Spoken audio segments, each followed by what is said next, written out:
Hello, welcome back, you beautiful people. How are things with you today? This is Aluminum Tarot. Thanks so much for joining, as always.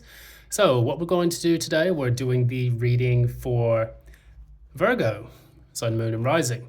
I guess that covers me as well because I am a Virgo Moon. We are going to talk a little bit, firstly, about some of the transits taking place, and then after that, we'll get into the reading. Before we do that, though, order of the day. If you like what you see here, please be sure to give a like, share, subscribe, ding that notification bell, and also comment below if you would like to boost the algorithms and help support the channel. Basically, it doesn't cost a thing.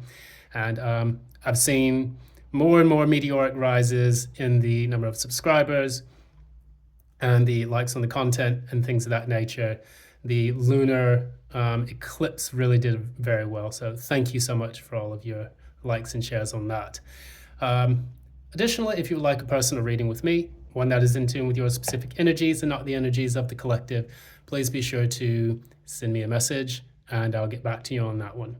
So that said, we do have a few things that we want to note a little bit about the transits taking place. I have done my homework today, thankfully, on this, and I wanted to make sure I shared that with everyone. The first thing we need to make note of is that there is a solar eclipse in Libra that is going to take place on October 2nd. Normally, when we have eclipses, that can do several things. It can intensify certain emotions, put things in their shadow side. It can also drain vitality. It can make us clear out old things that we no longer need. And then additionally, we move forward into, a renewed, rejuvenated sense of that energy in that sign. So with this being in Libra, it's going to kind of challenge our, ability to balance things out and to form harmonious relationships with others, whether that's a person, place, or thing. And then hopefully it should just kind of mellow itself out over time. However, what is not so mellow is the fact that Pluto is going back into Capricorn direct on October the 2nd. It had been traveling in retrograde, and now it seems to have gone stationary, then moving forward in Capricorn, where it will reside in Capricorn until mid-November, which it goes in Pluto in Aquarius. So we are already seeing kind of the effects of that with the crazy political climate and economic climate that we've faced over the last few months as it was going into retrograde. So it's going to ramp up, and it's just going to be like a bull in a china shop pretty much at that point. You can do a bit more research on that to see how it's going to affect your life, especially if you have Capricorn in a specific part of your chart. That kind of rhymed. Anyways, next we have Mercury in Libra square Pluto as well. Mercury in Libra normally communicates so that, there are more harmonious communications with people. With that square Pluto, that's probably going to make communication, probably in your relationships or your marriage sector, get a little intense or a little bit demanding, a little bit more controlling, things like that. Afterwards, Mercury will move into Scorpio. This will take place from the 12th to the 13th of October. So right now it's currently in Libra. It's going to eventually transit into Scorpio on the 13th at the latest. We also have Sun opposite Chiron on the 14th of October. This really can deal with some very trying situations. I myself have a Sun conjunct Chiron, and it basically makes my life a living hell. But you can get through it in the sense that you learn from where these wounds are taking place, and then you learn how to transcend them by working on your shadow work. That's going to help out quite a bit for those people who feel at the current moment that life seems a bit unfair, that your current life path is not the right one, and that perhaps, you've been treated a bit harshly by the universe in certain aspects and regards. I constantly struggle with this sometimes. I know, I admit it to the heavens that there are times where I just think that, doesn't really work out the way I want it to in certain things, but then I learn from those lessons and try to get myself back on the right footing, which it normally works out positively if I recognize that. Next, we have Neptune still trudging along in Pisces, which is giving us this watery, nebulous energy that's going on right now, where everyone feels quite uncertain about what the future is going to hold. We have a full moon, definitely, coming up on the 17th of October, and that will take place in Aries. So if you have Aries in your chart, or any planets, like significant planets in the first house, that is also going to contribute quite a bit. I have multiple planets. When I use whole sign astrology, I have a ton of planets in the first house. And if I even use my adjusted ascendant, which puts me at Libra, I have even more planets in Aries, including Mars. So that said, we're going to go ahead and move straight into the reading for Virgo and see what's coming up for you. I'm going to concentrate this time. I think it helps the energy a little bit better than me worrying and dividing my energy across other things. So Virgo, Sun, Moon, and Rising. What's taking place for October 2024? What's happening with Virgo, Sun, Moon, and Rising for October 2024?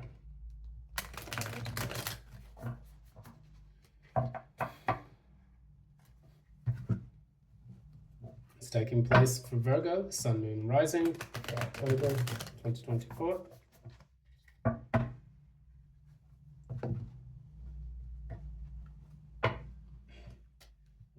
One more.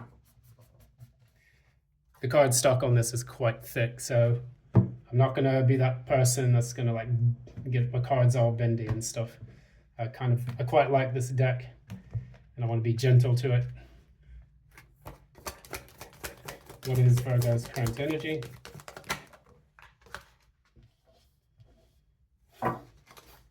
What is the challenge Virgo is facing?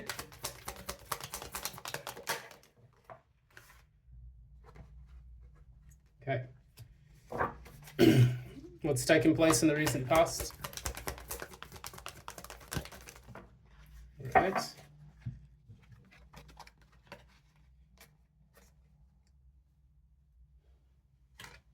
It's taking place in the near future.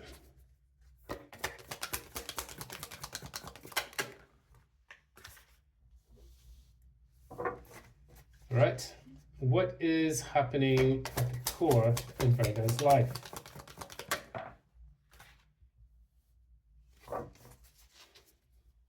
What's taking place at the crown? Yeesh.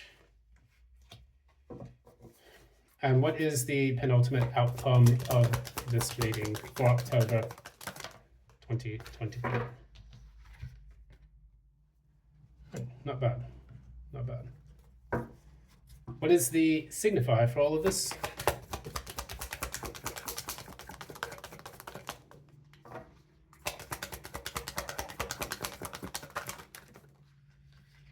Oof.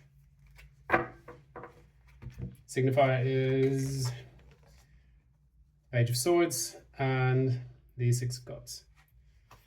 All right, so what we have here at the bottom of the deck, we have the Ace of Swords. You are getting clarity on something. You're looking for a breakthrough, something that is going to allow you to sabotage from things that no longer serve you, and that will give you the chance to make some forward progress. The reason why I say that is because you do have Chariot as the challenge to your entire reading. So when we look at this, we talk about the Queen of Wands. That is your energy at the current moment. You are really, really pushing forward to make some progress in your life. And I do believe that Taurus had the same reading, where Queen of Wands was either at the core or at a certain point in your chart. We did also have that with Leo, so that could apply to either one of you if you've got that in your chart as well. Now, when we have the Queen of Wands squared by the Chariot, what it tells us is that you're fighting desperately. You're fighting with everything within your power to get through and make forward movement, because right now you're feeling stuck. And the stuck feeling can come about due to a lack of opportunities in certain things, or a lack of growth, stagnation, things of that nature. So if you're having trouble finding jobs or finding work, then that can be one way it can manifest. If you're trying to find love, then you're definitely, feeling like there are no love options that are coming in that are substantial for you. So anyways, the good thing about the Queen of Wands is that she does take an entrepreneurial spirit, similarly to the King of Wands, in order to resolve issues. So they don't sit by idly and wait for things to come to them. They actually go out there and make them happen themselves. So here we go.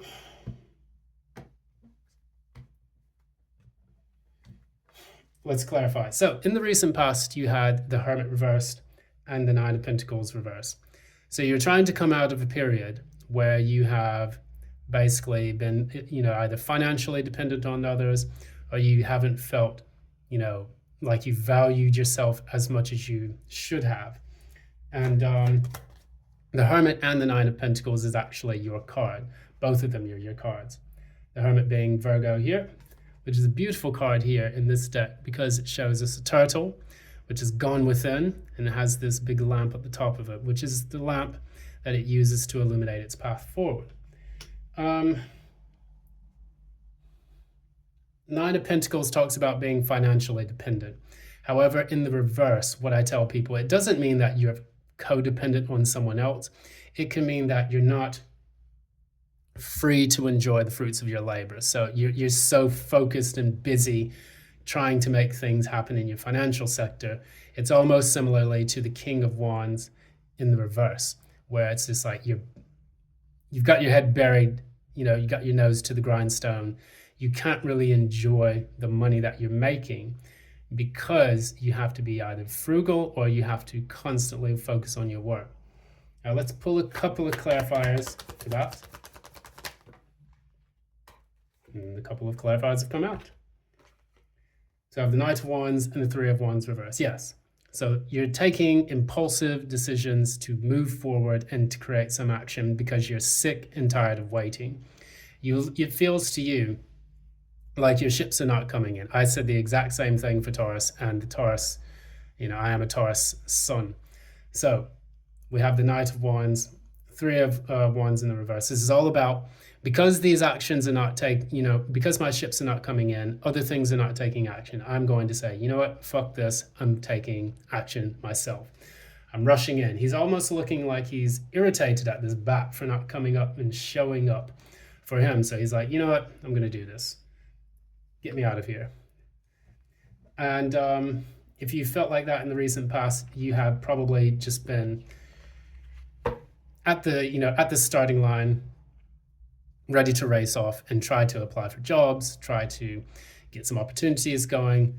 But it can be, kind of an energy that keeps you scattered a little bit because you have your fingers in many pies, if you know what I mean. Many of the times, people who are in Knight of Wands energy, they may have to learn how to focus on one single thing in order for them to make their lives a little bit more stable and grounded. What we see here in the next part of this, we have the Four of Wands in the reverse. I will clarify this just to get a big picture. Clarify the Four of Wands in the reverse. Clarify the Four of Wands in the reverse. Okay. So with this, what it shows is that this is happening because of these things. You may feel like your window of opportunity in the near future is closing. It's not to say that it's completely closed, but the Four of Wands in the reverse normally talks about moving. So one thing, you could be moving to a new place. So your stability is not necessarily hindered. It can just show that this represents the home, the Four of Wands, because they're celebrating with the canopy and four wands holding up, a cloth that shows that they're at a wedding or that they're celebrating a new financial, milestone in their life, or that they have just received a home. Well, when the Four of Wands is in the reverse, it means that you're moving. And it can mean that you're moving simply because maybe where you are, there are no opportunities available, or that you're waiting for things to take shape in another place. You could be moving for a job. You could be moving for a relationship, however that applies to you specifically, Virgo. So you would have to look at those things in your chart. I'll have my rant a little bit later, but what I can definitely say is that there will be certain people and they'll say, it doesn't resonate because I'm a Virgo sun. And the problem is that your chart is completely different from everyone else's chart. Typically, you may have an astrological twin, but more importantly, we know that my moon is in Virgo, and that's going to be in a completely different area and relate to a completely different aspect of my life than someone whose sun is in Virgo in another area. So we have to keep these things in mind when they say they don't resonate, because it's not a blanket statement. Every single Virgo is not going through this the same way. It's very condescending when people do that. And I can understand Tyler Tarot's rage whenever he says, don't take the story if it's not yours, or something like that. So moving forward, let's talk about this. Sometimes it can indicate that a window of opportunity is closing, but for some reason, I feel that this is actually a move. And the reason being for it is because you have Six of Pentacles and then the Page of Pentacles here. This totals the Seven of Pentacles in the reverse. It's like where you're at currently ain't doing it. So you have to go somewhere where it is. And I'm going to pull one more clarifier for that.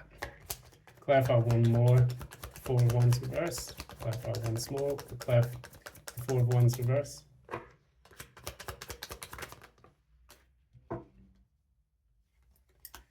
Yeah, you may be just feeling stuck where you are, and that's not a good feeling to do. Six of Wands in the reverse, no one's helping you out, giving to you in the way you need it. Page of Pentacles in the reverse, no one's giving you that offer where you need it. Then the Hangman, you're sat kind of stuck, thinking about the best solution for it, getting some enlightenment and clarity on that. So that can be, okay, because these things are happening, I'm deciding to go to a new place where I feel my options are better. At the very core of this is the World in the reverse. You have a cycle that you need to close out.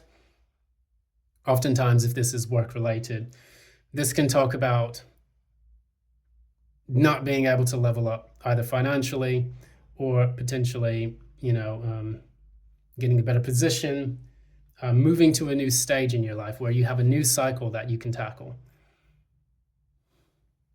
Now, the World here, we see it, and it talks a little bit about, in some ways, the Ouroboros, which is the creative and destructive cycles of the universe. Jormungand is another one from Norse mythology.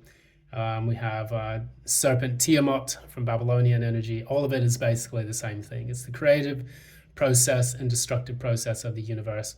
New cosmos are formed, old ones are cycled out. Old ones are absorbed by the new ones, the serpent eating its tail.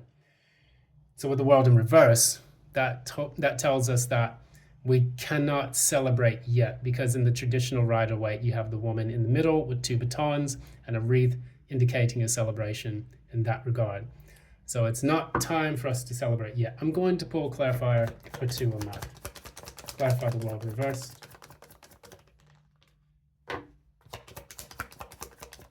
Clarify the World reverse. So you have clarifying the World reverse is the Seven of Cups in the reverse and the Justice card here. And the Justice card talks about several things. It can either tell us that we are signing a contract soon. It can tell us that we are trying to balance out our life and be a bit more fair, just, and a bit more at equilibrium. And the way is finally the fog is finally lifting for us to be able to do that. We have to wait for that to happen first before we can close out the cycle and put the world card in the upright. So that's what that tells me about that. I'm going straight off my intuition on this, so bear with me. I don't see this as as being a bit hazy and it's difficult for us to find a fair contract or a fair situation. The fog is lifting slowly. Anyone who's driven in a place where it's foggy, like in London or in other parts where it's like countryside and there's just fog lifting up from the grass, it takes time for that fog to lift. But when it does lift, you can then see the way forward. And I think that that's what it's trying to tell us here. You cannot level up yet until you finally see the way forward. That's why the Ace of Swords was at the bottom of the deck. The Lovers in the reverse. Clarify the Lovers in the reverse. There you have it. Four of Pentacles and the Magician. So the Lovers represents, it can be an intense attraction to someone, an intense attraction to something, but in this, it's also a choice. And right now you have to delay your choice as to where you're going and what you're doing due to the fact that you have to hold back. Be resourceful with your finances, your money, your time, energy, and certain things until you can manifest what you are trying to manifest. So sometimes we can't press the red button on our life until after the way is clear. So for example, if you're saying if this doesn't work out, I'm going to do this. And you don't want to be too impulsive with that, because if you make the wrong choice at the wrong time, or even the right choice at the wrong time, you can significantly hinder your progress and not be able to turn that world card right side up. So it's important for timing to be perfect. Hold back. Four of Pentacles is about holding back or keeping things close to your chest. Sometimes the things that you want to manifest, keeping those things close to your chest and not going around blabbering to everyone about your plans or your actions. Don't make the choice yet until your actions materialize, and then you no longer have to hold back. So right now you're being asked to just be a bit more patient with it until the contracts arrive, or until the love option comes in. I still see this as more of like a career and finance reading though, or even just an overall stability card. We see here finally at the end of this is the Knight of Cups, and that specifically talks about getting that offer, someone approaching you, a person approaching you with an offer that you will absolutely love. Let's clarify this Son of Cups. Clarify the Son of Cups. Go.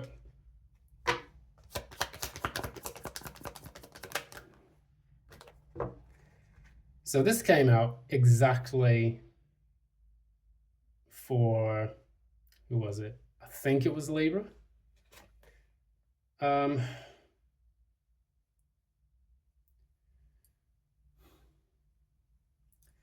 Okay, I'm not being biased because I'm a Virgo and I want it to be a certain way, but I'm looking at this and we have the Son of Cups, we have the Knight of Cups. And the Knight of Cups is happening because you have the King of Pentacles and the Hierophant. So what this talks about, I would not take those in the reversed, actually. Something is telling me that you take that. This is the King of Pentacles is a person who's a very wealthy business person who then offers you something, and they usually come from a larger institution or a larger corporation or something like that. The Hierophant being the Pope, the papacy, the church. The church is the biggest institution of its time when it was around during the papacy. And now it's basically relegated to the Vatican and Catholic churches around. There's still a network, but the influence is that it's a massive influence. This is the mayor of Halloween Town. It's like the place that represents Halloween. And he has this megaphone giving orders to people saying, okay, you can do this, you can do that. And then the King of Pentacles being, that person or entity of wealth and influence. Should we take this in the upright or in the reverse? Let's just see. I'm curious.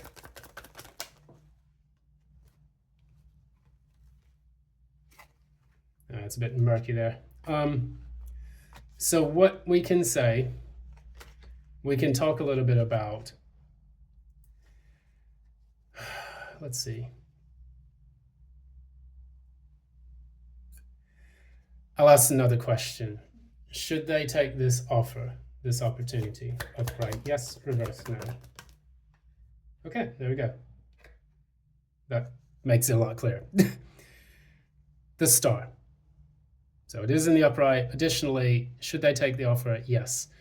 This offer gives you hope and clarity on where you plan to go next.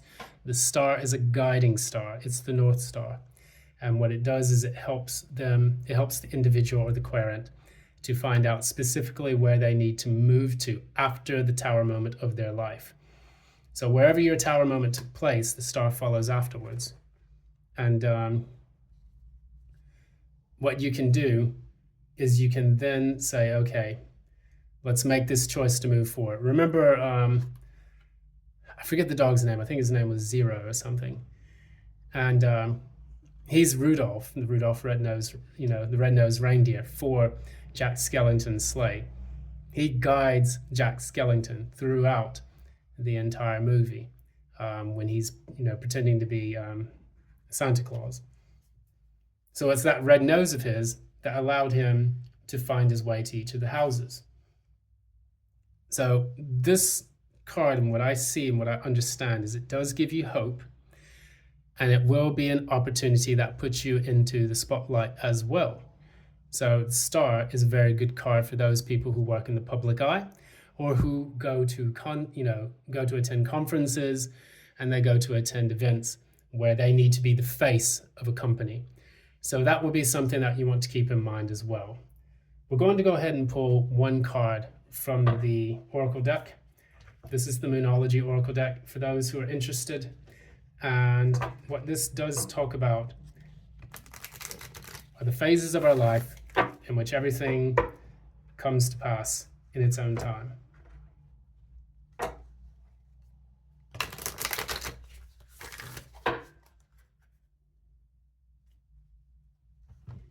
Okay.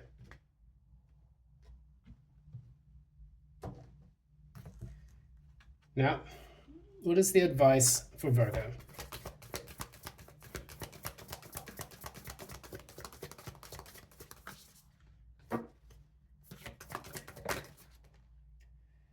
Okay, the advice: surrender to the divine, the full moon.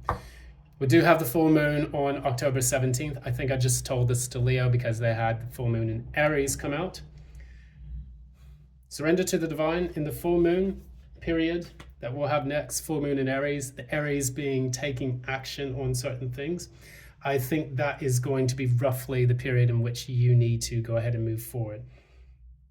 If this offer comes through and that Ace of Swords comes through where you receive clarity, around the time of the full moon in Aries, when things are, pushed into action, I think that's when you're going to see this Lover's card go into the upright. You can decide. You will move forward with the Chariot. And additionally, you can step back into that Queen of Wands energy. So what this does is it kind of puts us in kind of a way that we can see everything and how it's going to take shape. So it looks positive. That's very good. I'm happy that the cards are now being a bit more optimistic and showing us what we need to do and where we need to go. Typically, what I like to do as a rule of thumb is I normally follow the signs of the ascendant and the moon sign. The moon sign especially, because in most systems, the moon sign moves faster than other places other than the ascendant.